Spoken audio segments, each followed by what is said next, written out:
ভারত যদি আমাদের ফানি ন্যায্য হিস্সা না দেয়, ভারত যদি আমাদেরকে আবার ফানিতে ডুবিয়ে মারে, ভারত যদি তিস্তার ফানি বন্টন নীতি না মানে, আমরা আন্তর্জাতিক আদালতে এই ইন্ডিয়া সরকারের বিরুদ্ধে মামলা করব। ভারতের সাথে আমাদের যে ফেনী নদী, মৌরী নদী, গঙ্গা নদীর যে সংযোগ রয়েছে, সেই মৌরী নদী বিলোনিয়া সীমান্ত দিয়ে নিষ্কালিকাপুর হয়ে বাংলাদেশে প্রবেশ করেছে। কিন্তু এই মৌরী নদীতে ভারত 19টা স্পার দিয়েছে, এই স্পার দিয়ে তারা নিজেদেরকে সংরক্ষিত করেছে আর বারবার আমাদেরকে পানিতে ডুবিয়ে মেরেছে।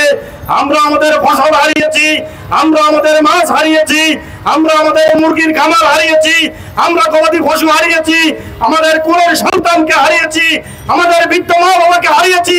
কিন্তু এরপরে আমরা দমিয়ে যাইনি, আমরা বন্যাকে মোকাবিলা করে আবার আমরা ঘুরে দাঁড়িয়েছি ইনশাআল্লাহ।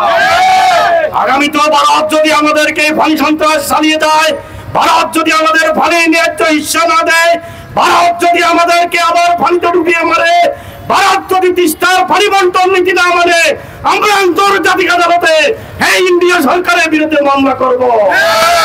আমরা আন্তর্জাতিক নিয়ম মানতে চাই। আন্তর্জাতিক নিয়ম রয়েছে, আপনি যদি বাঁধ খুলে দেন 6 ঘন্টা আগে আপনি প্রতিবেশীকে জানাতে হবে।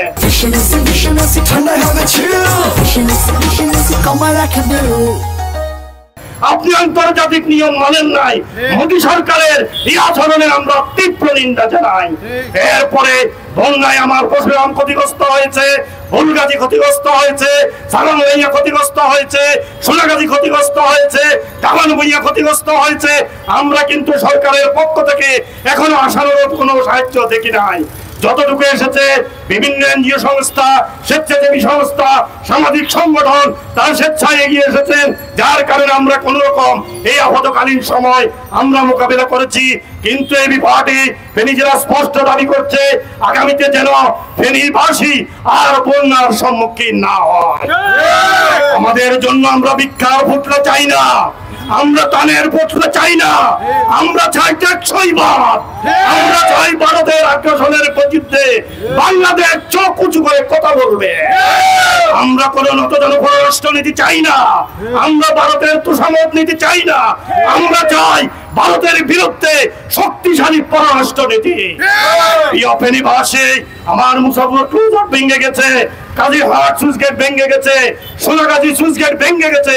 অতি সত্বর আগামী বর্ষার পূর্বে এই গেটগুলো মেরামত করে সোনাগাজীর চরাঞ্চল, এই আমাদের কোম্পানিগঞ্জ, আমাদের এই যে পশুরাম, এগুলোকে রক্ষা করতে হবে।